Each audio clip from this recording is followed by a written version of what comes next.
siendo grabadas en este momento, por lo que la idea es también generar un recurso, un insumo para quienes quieran recordar y volver sobre esta cita, ya sean ustedes, ya sea la COA, ya sea gente que quiere conocer a través de sus experiencias la experiencia del rosariazo, entonces van a estar siendo grabadas con cámara y audio. Bueno, y la idea entonces es digamos, generar un espacio de rememoración, de escucha, y la propuesta que hacíamos un poco para que la conversación pueda darse y precisamente digamos, exista este espacio para escuchar a cada uno y a cada una que tenga ganas de intervenir, ¿no? Lo proponíamos con Laura Luciani, mi nombre es Mariana Bortolotti, y Aldo Manchatarra, que ya lo conocen todos, ¿no? La idea era, bueno, que nosotros vamos a oficiar de coordinadoras, ¿no? De esta conversación. Nos parecía importante escuchar en primer lugar a las y los protagonistas de esa época, a los que quieran, ¿no? A quienes tengan intención de intervenir, ¿no? A partir de algunos disparadores. Bueno, uno ya es el mapa que sigue ahí para cuando quieran y tengan ganas de toquetearlo. Después con algunas preguntas o algunos ejes que nos parecía que podían ser interesantes disparadores para la conversación. Y digamos, luego vamos a dar un espacio a las compañeras y los compañeros que se acercaron también a esta experiencia del taller, si tienen, digamos, intenciones o alguna inquietud particular para hacer preguntas, ¿no? Solo, digamos, con la intención de que, digamos, cada uno y cada una pueda desarrollar lo que tenga ganas de contar, sean anécdotas, sus experiencias de militancia como estudiantes en esa época. ¿Algo quieren decir, unas palabras? Agregar nada más que hubo un acuerdo del grupo de jubiladas y jubilados de COA de sumarse para apoyar la realización de esto. Por un lado, naturalmente varios somos de aquella época, así que ahí viene por vía etaria la cuestión, pero lógicamente porque nos parece interesante para colaborar o ser uno de los aportes que también podemos hacer a esta especie de reconstrucción o de largada. Yo personalmente hay una inquietud que a las compañeras se les he planteado varias veces y a otros compañeros y compañeras de historia, que hay como una deuda en el sentido de la historia del movimiento estudiantil rosarino. Hay una gran riqueza, hay una gran experiencia, y a diferencia de otros lugares que he visto más publicaciones o más trabajo, en el caso de Rosario hay bastante poco. Me parece que sería interesante, y esto, bueno, podría formar parte en alguna medida de ayudar o apuntar por ese lado. Estamos completamente de acuerdo. Bien, yo pensaba en estas cosas que decía Aldo de la... Digo, si uno piensa en términos del movimiento estudiantil en Rosario, sobre todo en los años 60, evidentemente, nosotras que somos historiadoras, vemos que hay una especie de desbalance. Efectivamente hay muchos más estudios sobre otros casos, y que Rosario ha sido un poco, qué sé yo, no invisibilizado necesariamente, sino que no ha habido una recuperación tan clara de esa memoria, y que este año ha sido una especie de convocatoria que ha estado buena en ese sentido, que la gente se volvió a convocar, a contar anécdotas y a contar experiencias, y nos parecía, por eso también, bueno recuperar ese espacio de la charla, de la escucha, del diálogo, y en ese sentido habíamos planteado esto. Nosotros tenemos algunos ejes sobre los cuales nos gustaría trabajar, pero me parecía importante quizás retomar 2 o 3 cuestiones, así por lo menos en el día de hoy, que tenía que ver con pensar qué pasaba en la universidad en esos años, qué pasaba con los y las estudiantes en términos de militancia, de movimiento estudiantil, cuáles eran las preocupaciones en ese momento, tanto en términos personales como colectivos, digo, para poder ir abordando después cómo llegamos también a ese año 69 y a todos los procesos, tanto en términos del movimiento estudiantil como del movimiento obrero que se van a dar en ese contexto. Adelante. Y lo que solo de carácter técnico, porque oficio así como coordinador y técnica al mismo tiempo, que cuando ustedes quieran hablar, se presenten y digan, bueno,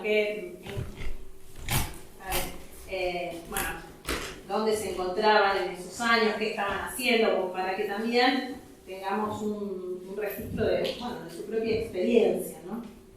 Sé quién tiene que yo me preguntaría primero por qué surge la inquietud ahora.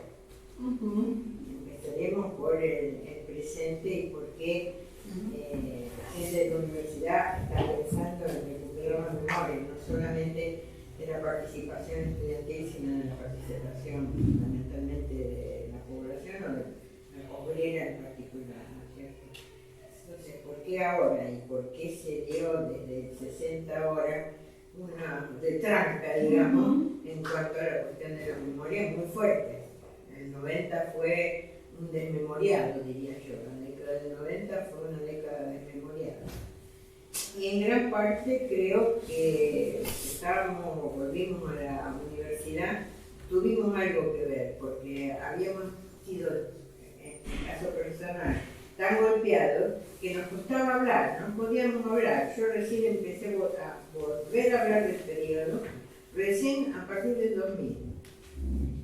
Y el posmodernismo, entre comillas, o como se llame, incidió muchísimo en el ámbito universitario. Primero fue la gran primavera alfonsinista, a mi entender, que, digamos, todo estaba para el futuro. Después fue la hecatombe, a partir de las huelgas sarmientas del 87, y que abrió la hecatombe en el ámbito universitario, me refiero, y en el 90 fue, pajarito vuela, directamente. Entonces, preguntarse por qué ahora. Bueno, soy Nidia Areces. O sea, ¿qué pasó en todo ese tiempo, no? Sí, desde una mirada histórica, no te digo de larga duración, no en cada momento, ¿no? Para poder aportar desde el 60, los que estuvimos en el 60, en la universidad me refiero. Mi ámbito específico siempre fue la universidad. Y en el 66 yo no estaba acá. Así que sé los efectos dentro del ámbito universitario, pero no que lo haya vivido específicamente. Yo creo que, bueno, yo soy Anette Cotto, historiadora, sí, profesora de historia, pero soy antropóloga, ¿no? Porque me recibí en un momento en la universidad donde la antropología estaba dentro de la carrera de historia. Así que uno las dos cosas de alguna manera. Y a mí me parece un poco, así retomando lo que dice Nidia, tiene que ver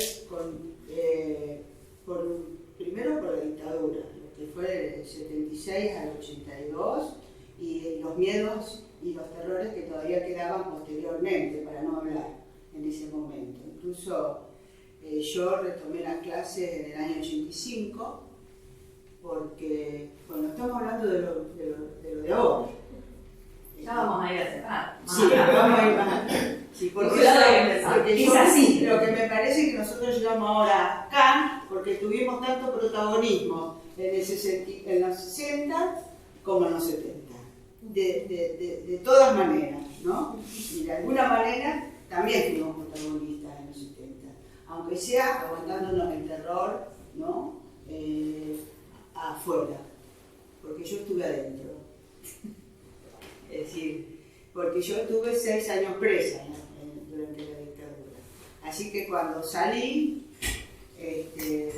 me encontré que también la gente que estaba afuera, de alguna manera, también estaba en un profundo sufrimiento, ¿no? Así que... Son pocos los que lo reconocen.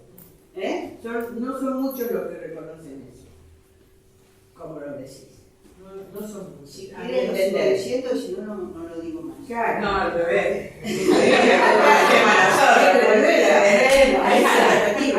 Y yo quiero decir además también que muchos de mis alumnos supieron que yo era presa política como 30 años después. ¿Eh? Y no solamente porque yo no lo decía por una cuestión de terror, sino porque no me puse el rótulo, como mucha gente se lo había puesto, ¿no? Entonces, el rótulo de presa política o de preso político era muy fuerte después que se salió, ¿no? Y mucha gente no lo dijo para no abrirlo, y otra gente no lo dijo como yo, una cuestión de pudor, por decirlo de alguna manera, porque había gente que lo decía como una bandera, y yo no estaba de acuerdo con eso, ¿no? Pero bueno, yo soy una chica sesentista, siempre lo dije. ¿Y qué querrá decir eso? ¿Qué quiere decir eso? En todas las facetas, en todas las facetas. Lo quiero Tengo escuchar. 62 y no me fui más de la facultad. Sí, Vos no digas nada. Sí, entré en el 62 y no me fui más. Ahora estoy jubilada desde el 2014, pero sigo haciendo algunas cositas dentro de la facultad que fue en su momento cuando me recibí de Filosofía y Letras y cuando salí era de Humanidades y Artes. Y tuve que dar fe. Filosofía, Letras y Ciencias Sociales. Sí, así no era Filosofía No, y pero eso Letras. antes, después se llamó filosofía, en el 74 era Filo y Letras. Era Filosofía y Letras era. Que dependía del litoral. Yo entré a la de Filosofía y Letras, y después me la cambiaron, que la cambiaron bastante, no tuve nada que ver con eso. Bueno, yo soy una chica sesentista. Entré en el 62 en la facultad y como dije recién, no me fui más. Y yo empecé a militar en el MRR, Movimiento de Reafirmación Reformista, en el año 65. Pero lo que me pegó muy fuerte para hacer toda la militancia posterior fue un hecho que me marcó, una anécdota, un episodio. Yo estaba estudiando para rendir un examen y estaba estudiando en unos libros de la Facultad de Ciencias Económicas, en la biblioteca de la Facultad de Ciencias Económicas. Me levanté una mañana, en la mañana del 28 de junio del 66, para ir a la Facultad de Ciencias Económicas para ir a estudiar. Y cuando me bajé del 15, ¿se acuerdan del 15? En la esquina de 3 de febrero y Oroño, yo veo que estaba todo vacío. Cuando voy a caminar por Oroño para la puerta de la facultad, se cruza un soldadito que estaba enfrente, en el bulevar, con un arma, con un fusil acá agarrado, y me corta el paso. No, señorita, usted no puede entrar. ¿Cómo no puede entrar? Ahora me da risa la ingenuidad de ese momento. ¿Cómo no puede entrar? No puede entrar. Las facultades están cerradas. Pero yo tengo que estudiar, porque mañana... Lo quería pelear. Bueno, corto. Yo creo que me entró un odio tan fuerte, tan poderoso, porque yo no podía entrar a la facultad. ¿Con qué derecho me cortaban a mí la entrada a la facultad para estudiar? Nunca pude superar ese odio que me dio. Y esa fue lo que me marcó. La represión a poder profundizar mi conocimiento. Y eso fue una cosa muy fuerte para mí. Que me coartara el derecho a estudiar. Muy fuerte para mí. Bueno, ¿quiere que siga? No tenemos. Bueno, Justamente pintar un poco lo de claro, ese periodo. ese periodo. Y después muchos episodios dentro de la facultad, o dentro y fuera de la facultad. Claro, ¿cómo cambió la vida universitaria? La facultad fue intervenida. Era Briel, ¿se acuerdan de Briel? El interventor era Briel. Secretaria académica. ¿Cómo? Sonia Bengoechea, Y Sonia Bengoechea, la secretaria. académica. Secretaria. Secretaria tengo muchos Y profesores. hablamos de humanidades, Sí, sí. actual humanidad. En otra facultad, no sé, en muchos episodios. Los desplazamientos de docentes, o no hacer los concursos, hubo una movida general. Fue la primera, fue una movida que implicó posicionamiento de muchos. Uno de los pocos que se quedó de historia fue Plano, que fue sumariado por Blier. En cambio, en antropología, siguiendo ese pensamiento que vos planteás, en antropología todos los profesores renunciaron. Y nosotros desde el movimiento estudiantil le pedíamos que no nos dejaran solos, que no renunciaran, que no nos podíamos quedar solos peleando esto, que nos necesitábamos. Sí, no, pero la mayoría en letras renunció. Sí, sí. En letras renunció todo. Pero yo creo que fue uno de los pocos casos, no me acuerdo de ningún otro, porque tengo visualizada letra, historia y antropología, fue Plan. Yo en ese momento no me renovaron el designatorio y no estaba en Rosario, pero venía los viernes a dar clase de americana contemporánea. En ese sentido, ¿qué pasó con la gente que tomó la posición de renunciar? Hay que preguntarse también eso. Es decir, la mayoría se reubicó, no hubo ninguno que no se reubicara. Sí. Acá o en el exterior. Pero también los estudiantes que se tuvieron que ir. No, hubo estudiantes que o directamente pasar a otro plano o irse a los pueblos de vuelta. Sí. Hubo un desplazamiento, un vaciamiento. Un vaciamiento. Y fue la primera vez que la facultad usó las puertas con candado de los salones. Cosa que me enteré que está pasando ahora en humanidades. Que los administrativos están cerrando las aulas porque se las ensucian. Es decir, no puede ser. Entonces, volvemos al hoy. Hay muchas cosas de ayer que están presentes hoy. ¿Cómo van a cerrar las aulas? ¿A dónde se ha visto eso? Sí, ya no podemos ir. Sí. Hola. No, para ubicarme un poquito más. Más fuerte porque no tengo. Sí. No, en base a lo que ustedes están comentando, estamos, digamos, ya en el 66, en el momento de que en Buenos Aires se produce la intervención en la universidad, la ley de los papeles largos, y esas fueron las implicancias de alguna manera aquí. Claro. Ustedes dicen el Sí. debate entre quienes renunciaban, quienes continuaban, cómo se reubicaban. Bien.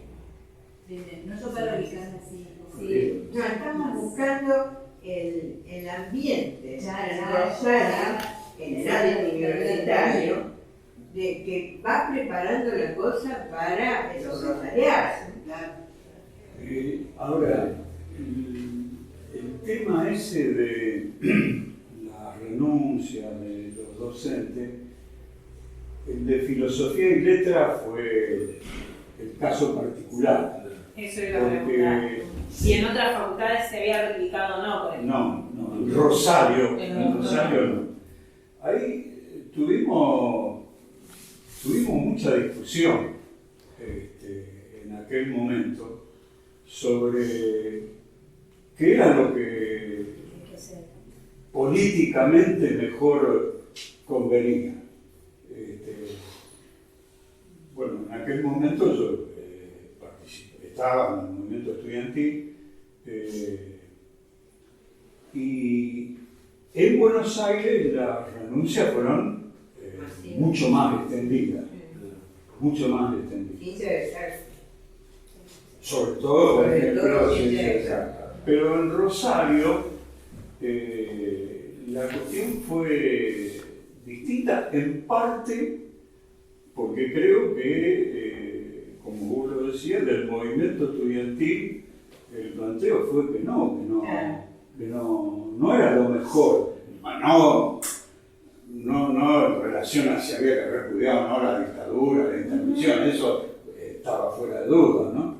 Pero, y yo tuve un episodio, ya que estamos en la anécdota, que esa, ¿cómo se llamaba? Me van a ayudar, el que era asesor pedagógico de la universidad, que después fue a Venezuela, conté esa, no me acuerdo ahora. Sí, Bueno, pero no me sé. era una persona, digamos, destacada en el ámbito pedagógico. Cortés Pla, que era rector, lo había designado como asesor pedagógico de la universidad. Y cuando estábamos en toda esa discusión, viajó de Buenos Aires, bueno, no me sale el apellido de la pedagogía, ¿no? Viajó de Buenos Aires a Rosario para discutir este tema, y que era en ese entonces dirigente del sector universitario del Partido Comunista, Bernardo Kleiner. Hay un libro de él, 20 años en movimiento estudiantil reformista. Lo fui a esperar a la estación de tren en aquel entonces, Rosario Norte. Salimos para ir a reunirnos con otra gente y paramos un taxi. Y el chofer era el que hasta hace poquitos días era el asesor pedagógico de la Universidad Nacional de Monterrey. Y ahí, como que esa discusión, porque Bernardo Kleiner venía a discutir que los docentes tenían que renunciar. Y ahí fue como que se terminó o no empezó la discusión, porque era más palmariamente demostrado imposible que era dejar un lugar que seguía siendo en otras condiciones distintas, condiciones de la dictadura, pero seguía siendo un lugar de lucha.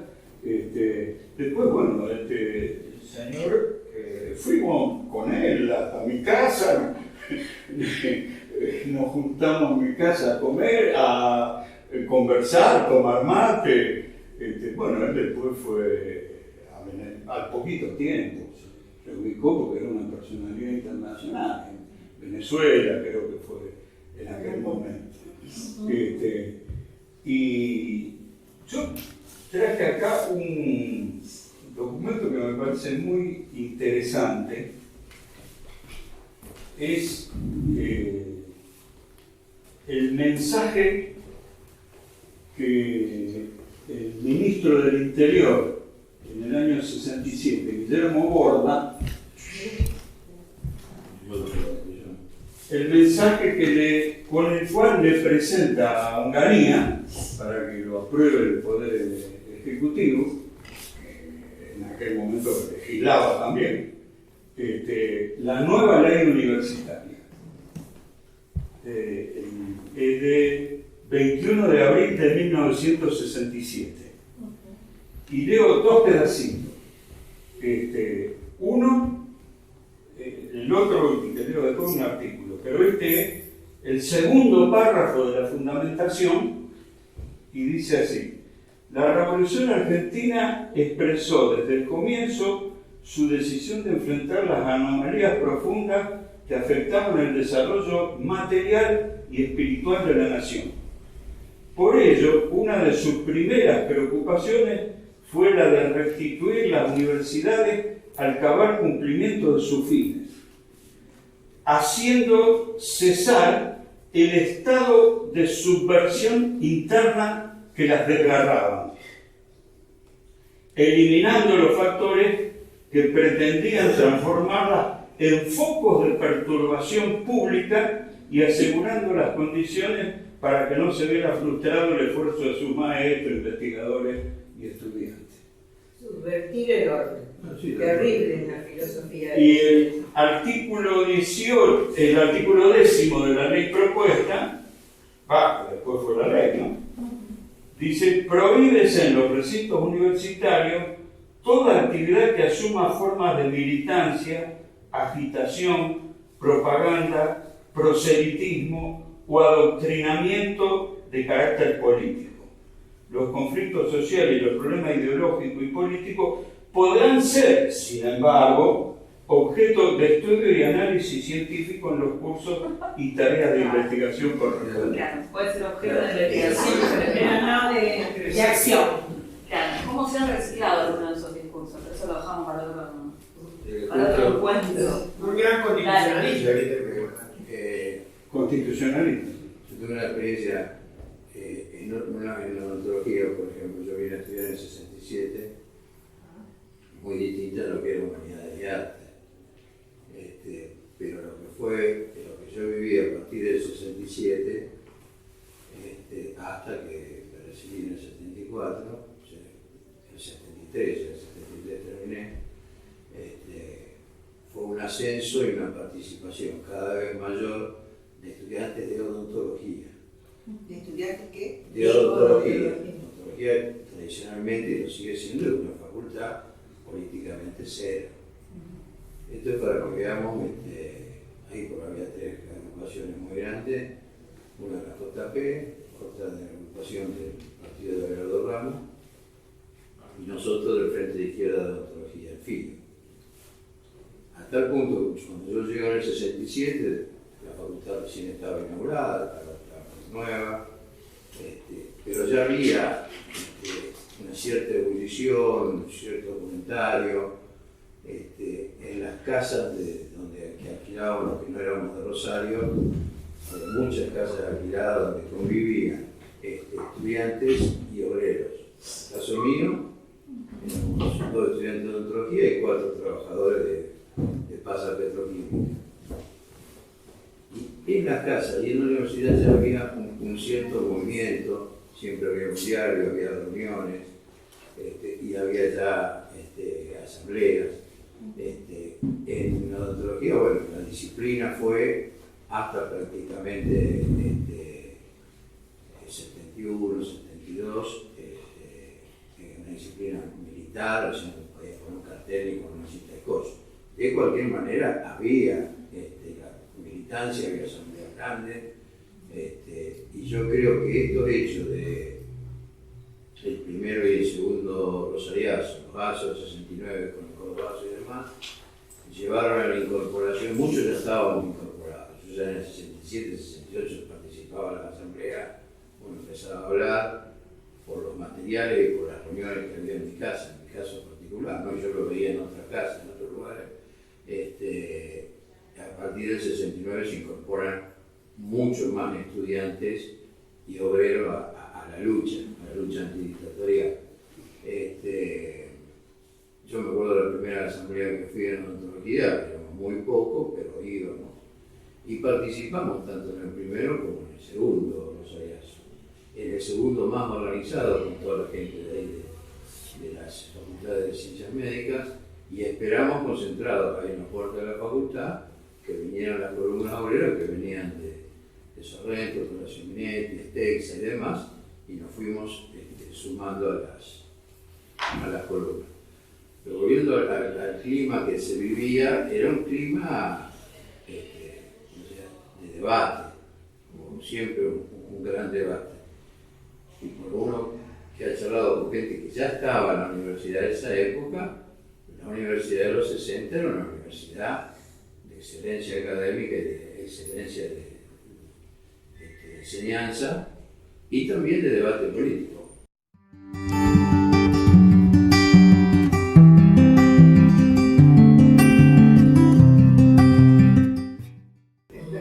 Una pregunta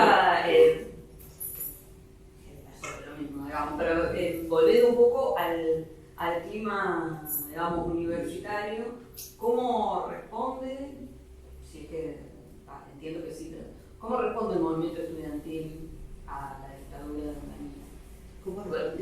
¿Cómo responde el movimiento estudiantil o los estudiantes en general a la dictadura, digamos, a ese proyecto de reforma de la educación en la universidad? Digamos, ¿cómo responde? Que usted habla de la en el anuncio de la facultad, nada. Briel era cerrado todo, era imposible, se hacían las reuniones, yo ya no estaba como en el ámbito estudiantil, se hacían las reuniones aparte, fuera de la universidad. Incluso los dos profesores, que a mí me quedó colgado eso, que tiene que ver con lo que estuvimos hablando y la pregunta que ustedes hicieron. A nosotros en antropología, que yo ya les había comentado que nosotros tuvimos muchísimas reuniones con ellos, y lo hacíamos afuera, en la casa de Víctor Núñez Regueiro, hacíamos las reuniones, en la casa de Víctor Núñez Regueiro. Entonces, una vez se produjo una discusión muy fuerte con el cuerpo de profesores y uno de los profesores nos gritó: ustedes no quieren usar carne de cañón. Esa era la idea. No, por ejemplo, el que venía de Buenos Aires a dar clase de historia fue Bagú, que después se fue a México. Y los de antropología, había algunos que sí se jugaron. Blas se jugó, Bagú se jugó, pero después se fue a México. Ahora, la cuestión de la respuesta al movimiento estudiantil, una primera cuestión que me parece que habría que tener en cuenta es, porque si uno dice cómo era la universidad, no la puede mirar como es ahora. En aquel entonces hay ahora 50 y pico, en aquel entonces eran 9 universidades nacionales. Claro.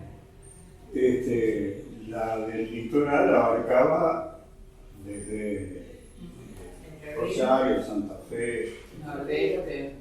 Bueno, Nordeste ya existía como No, universidad. Entre Ríos, Santa Fe, Sí. algunos de Corrientes y los todo Entre Ríos. Y por ejemplo, la cantidad de estudiantes en todo el periodo del 50, 60 creció mucho, pero era muchísimo menor que la cantidad actual. Y además, eso tiene que ver, me parece a mí, por ejemplo, con la importancia que tenían las casas de estudiantes y el comedor. Por dos razones. Porque, por ejemplo, había una cantidad muy importante de estudiantes extranjeros. Si mal no recuerdo, solamente peruanos eran 500. En medicina, colombianos eran más de 300. Había colombianos, panameños, ecuatorianos. No me acuerdo, pero colombianos y peruanos. No lo sabía, por ejemplo. En ingeniería había una agrupación de estudiantes peruanos. Agrupación de estudiantes peruanos de ingeniería, AEPI. Yo me acuerdo que hice un estudio sobre Colombia, en la violencia rural en Colombia, que esa fue mi licenciatura, y consulté con la Casa de Estudios Colombianos, y eran varios, politizados, y hablaban de la Revolución Latinoamericana. Estamos hablando En ingeniería había una agrupación que se llamaba igual que la para peruano. Se llamaba además, como las universidades nacionales eran 9 solamente, por ejemplo, en Santiago del Estero no había universidad. Entonces acá había una gran cantidad de estudiantes santiagueños y las casas de estudiantes, que eran en general, en la mayoría de los casos, caserones viejos que se alquilaban a un precio más o menos más cómodo, que tenían nombres muy singulares: el asilo, el infierno, el nido. Todo alrededor de ingeniería. ¿Las casas de estudiantes que eran como pensiones privadas o eran de...? Era una casa alquilada por estudiantes, que se producía un fenómeno bastante particular porque naturalmente se iban renovando. Y en algún caso, como pasó con el infierno, llegó un momento que se perdió la conexión con los dueños, quedó el caserón en un estado que se iba derrumbando, y no pagaban nada. Porque se ve que los dueños serían los nietos, los herederos de los que en algún momento ahí en esas casas se hacían Ahí se hacían las reuniones. ahí se hacían Ahí se hacían las reuniones. y eran clandestinas. Por eso, yo con mi hijo, por ejemplo, mi hijo cuando esconde algo, yo le digo, mira, tu padre le digo, hace el 67 que vivía en la clandestinidad. Dice, ¿qué necesidad tenés que vivir ahora en la clandestinidad? No tengo necesidad ahora, le digo, en otra época. Pero uno nació a la militancia en esa época, 66-67, que era una dictadura blanda comparado con la del 76, más allá de que asesinó y mató mucha gente. Uno, ya la costumbre de la clandestinidad estaba. Y la costumbre de esas casas que se hacían reuniones. Y ahí eran reuniones muy politizadas, se hacían especies de peñas también, donde había muchos estudiantes donde el folclore era muy común. Nosotros en nuestra casa Ahora, teníamos... ¿cómo circulaba la lectura en Capital o la economía política? Era lo común de la lectura. Sí, no. Era un marxismo. Era la ontología. Bueno, y en ese... ¿Ingeniería también? No, ¿Qué pasaba? Yo lo que recuerdo que la facultad más politizada era las humanidades, derecho, ingeniería, arquitectura, ahí en medicina también, y después en odontología y demás había, ya te digo, cómo fue sido el fenómeno de esa época, que las agrupaciones eran muy fuertes y cada agrupación sí formaba sus militantes. Había quienes no participaban, pero a las asambleas iban todos, porque estaban los que querían hacer paro, los que no querían hacer paro, aquello, pero estaba muy politizada. Pero en la asamblea a partir de 69, 70. Sí, no, antes no. Antes, Las asambleas a partir del 69, 70. Y vos dijiste en ese momento, Yo fui alguna de al principio fuimos que éramos muy pocos, y yo me quedé preguntando, no me di cabeza, ¿qué era pocos para vos en este momento? No, Porque yo lo que recuerdo. una asamblea hoy parece poco. Sí, yo me acuerdo que Claro.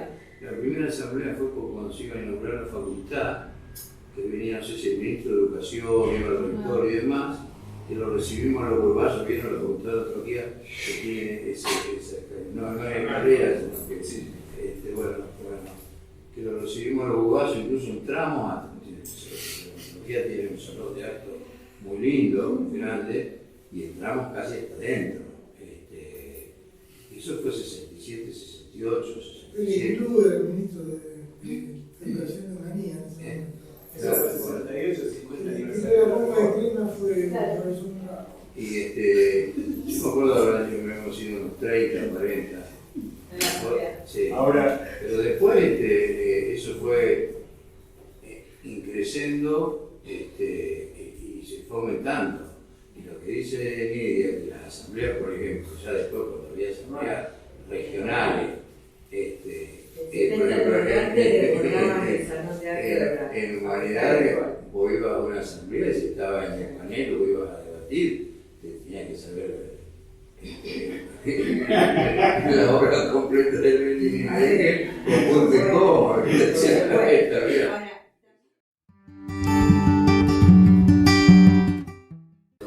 Desde el 69 todo cambió.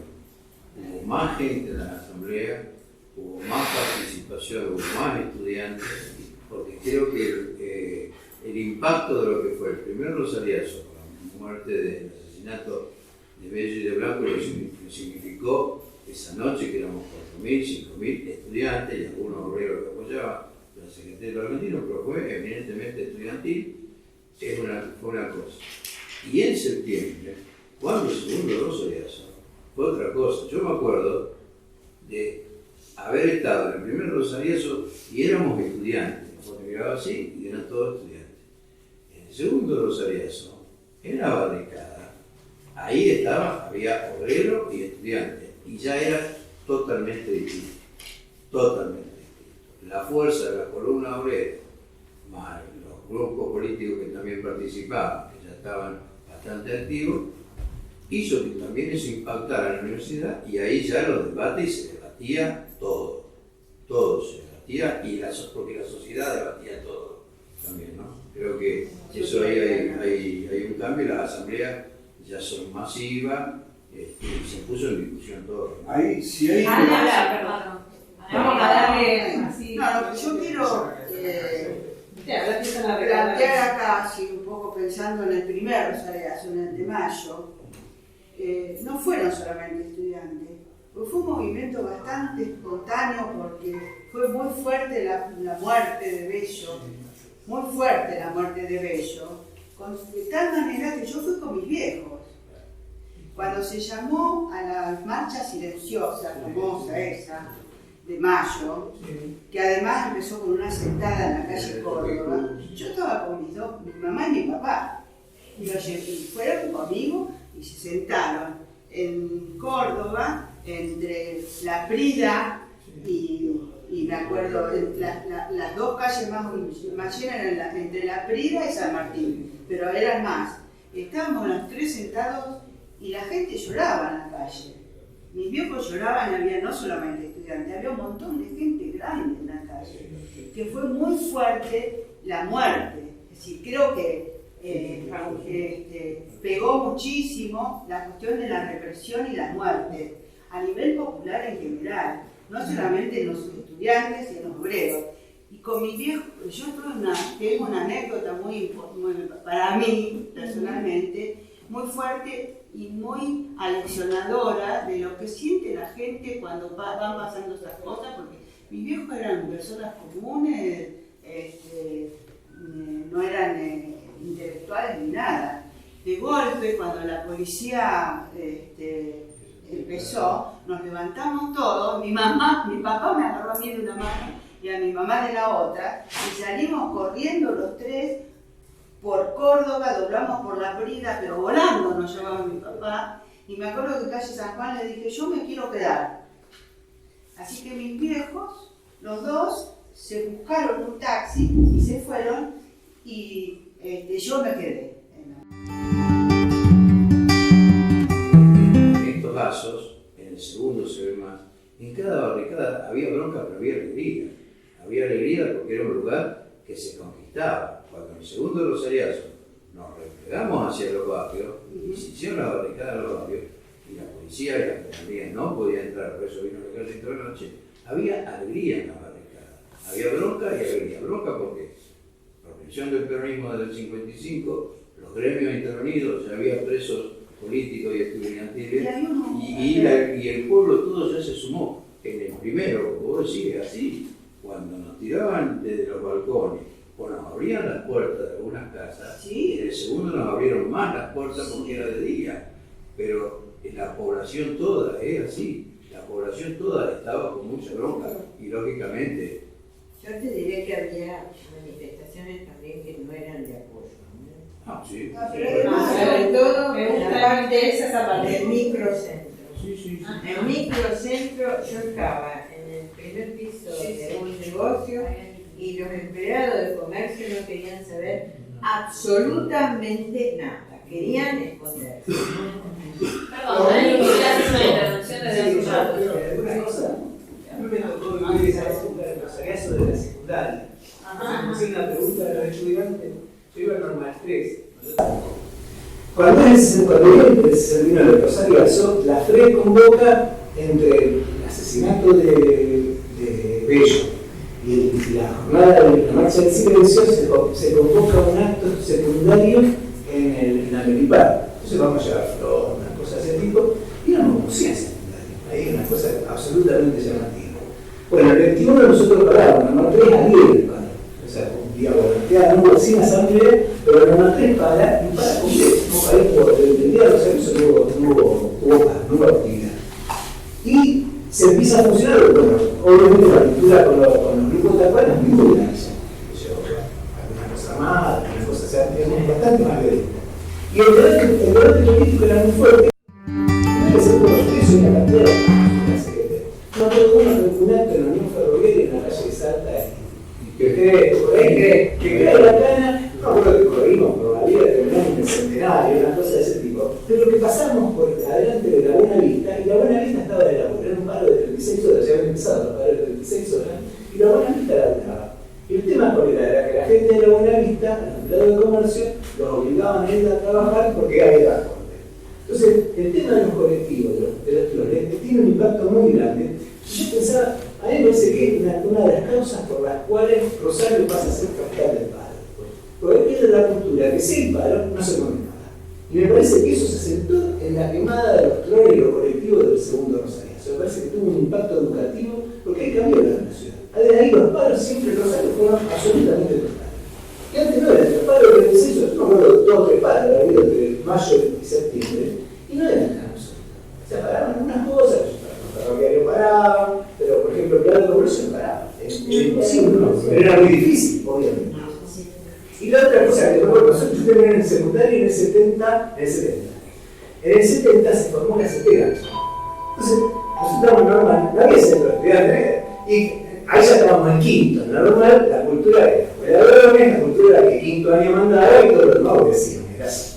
Entonces, nosotros estábamos no sé si conocen la normal, padre, digamos, la galería antes, y viene el padre de la CETERA. Entonces, estaban todos los profesores en la sala de profesores, y nosotros estábamos todos los estudiantes en la galería.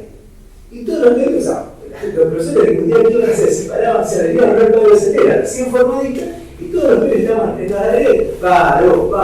Me acuerdo que había una gorda, una mina de una persona de Educación Democrática que el marido era Lana. Una persona con un apellido polaco, después fue vicedirectora normal, algo así. Y la gorda se la veía, la gorda la odiaba, toda la escuela la odiaba, porque era más que sale de la sala de los profesores y va caminando para dar clase.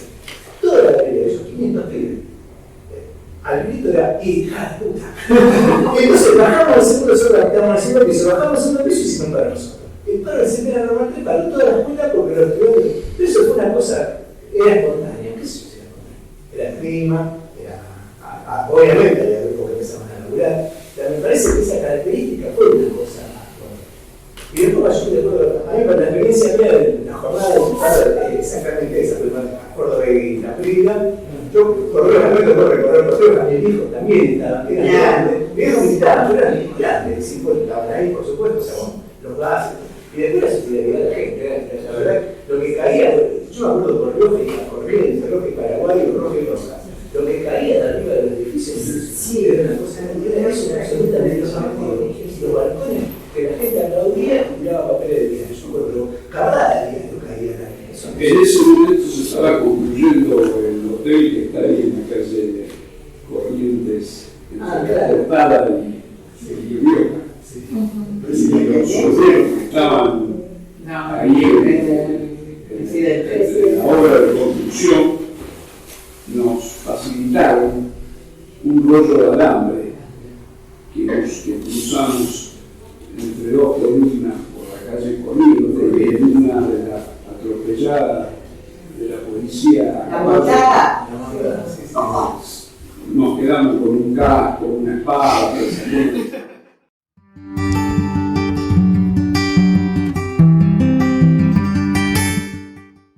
Por eso yo antes decía, veníamos de un movimiento estudiantil, no solo estudiantil, estábamos hablando de la universidad, no era solo estudiantil, veníamos de un movimiento obrero, estudiantil, habían estado los programas de la falda y de vuelta grande, tomas de fábrica, la lucha del frigorífico Lisandro Latorre, los bancarios, los ferroviarios, bueno, pero cuando está en 66 la instauración de la dictadura en la universidad, se produce un bajón inevitable por las razones de la represión. Yo me acuerdo de una de esas reuniones en casa, que no se podía hacer en la facultad, con Horacio Zamboni caminando por la calle diciendo no pasa nada. Esa, digamos, desazón de militante compensada con el optimismo de militante y creo que si tenemos que buscar simbólicamente, por supuesto, no hay un día que cambia todo, pero si tenemos que buscar simbólicamente, por lo menos para Rosario, para mí es la CGT de los argentinos y es el acto del 1 de mayo del 68 de la CGT de los argentinos acá en Rosario. Me parece que ahí es donde cambia la curva, cambia y empieza, porque además lo de la CGT de los argentinos fue un soplo vivificante para todo el movimiento popular. Yo traje, porque la parte de la declaración del programa del 1 de mayo de la CGT de los argentinos, para ver en qué nivel estaba planteada la discusión. La estructura capitalista del país, fundada en la absoluta propiedad privada de los medios de producción, no satisface, sino que frustra las necesidades colectivas, no promueve, sino que traba el desarrollo individual. De ella no puede nacer una sociedad justa ni cristiana. Estaba planteada